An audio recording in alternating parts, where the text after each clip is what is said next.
À tous ces enfants et adolescents, nous voulons dire que nous ne les abandonnerons pas. Ces mots forts de la première dame Dominique Ouattara sont concrétisés par la signature du nouveau cadre d'action de lutte contre le travail des enfants dans la production du cacao en Côte d'Ivoire et au Ghana. Les deux premiers producteurs mondiaux de cacao engagent ainsi une nouvelle phase dans leur combat contre ce fléau qui touche plus de 160 millions d'enfants sur la planète.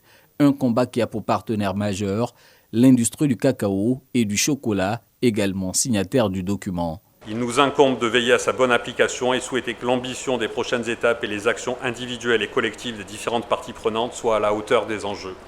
En tant que représentants de l'industrie internationale de cacao et de chocolat, nous reconnaissons que nous avons un rôle important à jouer et nous nous engageons à soutenir le développement de solutions solides pour lutter contre le travail des enfants, en nous appuyant sur les accomplissements que nous avons obtenus ces dernières années.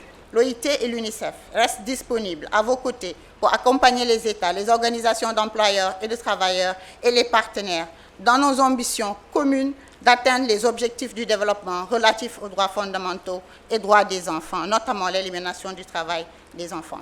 Améliorer l'accès à l'éducation, le bien-être des enfants issus des zones de production, les services sociaux ou encore favoriser l'autonomisation des jeunes et des femmes sont entre autres les leviers sur lesquels ce nouveau cadre d'action quinquennal entend jouer. Comme preuve de son soutien à cette initiative, le gouvernement des États-Unis augmente d'$1 million supplémentaires les actions déjà financées en Côte d'Ivoire et au Ghana pour éradiquer le travail des enfants. Sa signature reflète également l'engagement résolu du gouvernement américain en faveur de l'idéal selon lequel aucun enfant, travailleur, ni aucun travailleur ne doit être lésé ou exploité dans la production de cacao.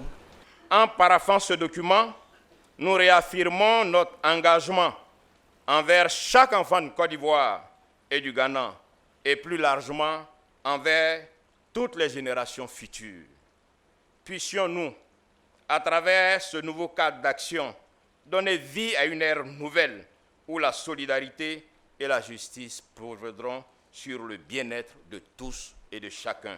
Selon la première dame Dominique Ouattara, ce nouveau partenariat ne doit pas faire perdre de vue les défis à relever. Malgré notre engagement, il n'en demeure pas moins que nous restons conscients que la tâche ne sera pas aisée, car de multiples facteurs externes existent et pourraient entraver nos efforts dans la réalisation de nos objectifs. Il s'agit, entre autres, du défi lié à la forte migration entre nos pays, des populations vulnérables, en majorité constituées de femmes et d'enfants, qui fuient la menace terroriste dans leur pays d'origine. C'est pourquoi nous devons agir en urgence et avec plus de détermination et de fermeté pour contrer l'expansion et la propagation du travail des enfants dans les zones de production du cacao. Je reste convaincue que c'est tous ensemble que nous parviendrons à éradiquer durablement le travail des enfants dans la chaîne de production du cacao. Le cadre d'action signé, il revient à présent à chaque partie d'élaborer dans un délai de 6 mois les activités qu'elle prévoit de mener pour les 5 prochaines années.